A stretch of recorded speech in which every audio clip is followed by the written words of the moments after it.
starter med at lakere din negl hvid.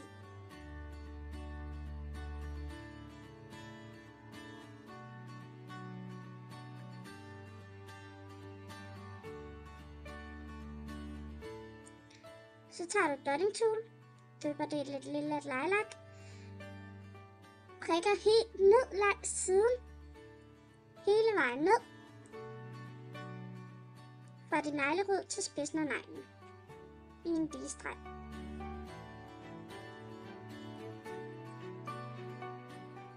Herefter så dypper du dotting toolet i noget lyseblå nejlak, hvor du gør det samme, bare et forskudt mønster. Det skal hele tiden være 4 prikker ned langs neglen.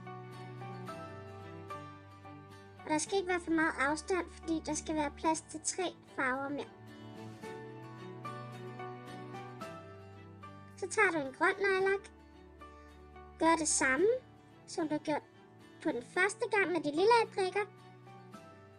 Så gør du det samme her. Nu tager du så noget gul nejlak, gør det ligesom med den lyseblå nejlak, ned langs hele siden.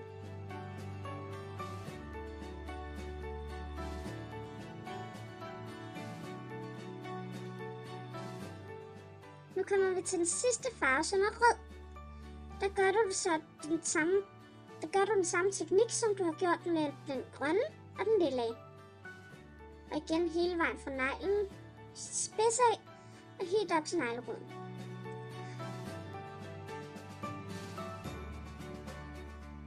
Husk at overlakere den, og så er du ellers færdig.